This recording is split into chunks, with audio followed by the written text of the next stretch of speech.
د افغانستان حکومت د پاکستان نه ستنېدونکو افغان کډوالو دپاره نوي سفري هدایات جاري کړي دي. د افغانستان حکومت ویلي دي چې افغان کډوال چې کوم راځي افغانستان ته، هغوی چې کومو ټرکونو کې خپله کډه راوړي، هغه کډه به اوس چې کوم دی تر عمري کیمپ چې کوم په تورخم کې هغه غاړه موجود دی، هغې پورې به دغه کډه راوړي او دغه کډه به دلته خالي کوي او بیا به دغه کډه چې کوم دی چک کولی کېږي او د دې وروسته به د افغانستان چې کوم ټرکونه دي، د افغانستان خپل ټرکونه دي، په هغې کې به دغه کډه لوډ کېږي. افغانستان حکومت په دغه هدایتنامه کې دا هم ویلي دي چې د دغه کډې چې کوم اخراجات دي، چې کوم ټرک خالي کېږي بیا بل ټرک ته لوډ کېږي، د دې اخراجات په حکومت ورکوي. افغانستان حکومت ټولو مالبردار ګاډي چې کوم دي، ټرکونه دي چې کوم په افغانستان کې دي، هغوی ته هدایت جاري کړي دي چې زر تر زره دې عمري کیمپ ته راورسي او چې کوم کډوال دي دوی ته هېڅ قسمه مشکلات رامخې ته نه شي. که موږ وګورو دا فیصله په داسې وخت کې شوې ده چې د پاکستان نه د افغان کډوالو د ستنېدو سلسله روانه ده. دې نه مخکې چې کوم دی کډوال په لوی تعداد کې ستانه شوي دي. د اعداد و شمار تر مخه تر اوسه پورې د 9 لکو پورې تقریبا افغانان چې کوم دي هغه خپل وطن ته ستانه شوي دي. دې کې د په نږدې ورځو کې افغان کډوالو ته دغه یو ستونزه هم مخې ته راتله چې یو خبره به دغه کېده چې دغه کډوال په دغه کډو کې چې کوم دی خوراکي سامانونه مثلا وریجې یا نور چې کوم څیزونه دي هغه ځان سره وړي. د دې وجې به ځینې ګاډي به چې کوم دی هغه چک کېدل چې د دې وجې به کډوالو ته ډېر زیات تکلیف و،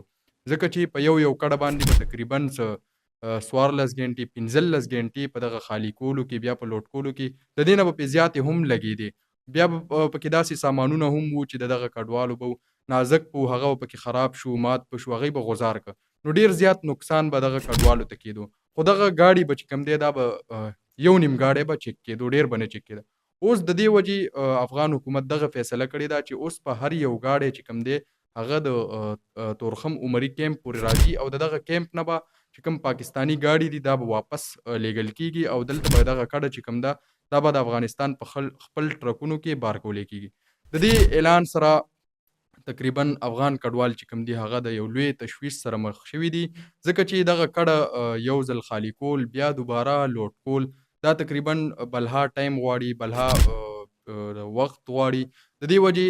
د افغان کډوالو چې کومه دغه کډه ده دا دې خرابېدو خطره هم زیاته شوې ده، ځکه چې په دې کې نازک سامانونه ډېر زیات وي، بل دا وخت هم خراب شي، بل دا چې دوباره نوي ګاډي له پیسې ورکول او کډوالو خو به د دې ځینه ګاډی چې کوم دی وکړو او هغه ځای کې به خپل کور مخې ته خالي کړو، چې کوم ضروري چیکینګ به هغه به په لاره کې وشو. اوس دغه فیصلې چې کوم دی یو نوی تشویش پیدا کړی دی دغه کډوالو کې. په دغه فیصله کې د افغانستان حکومت لخوا دوه مقصدونه چې کوم دي هغه واضح دي. یو خو دا چې د افغانستان چې کوم ګاډي دي هغوی ته به روزګار میلو شي، د افغانستان چې کوم مزدوران دي هغوی ته به روزګار میلو شي. دغه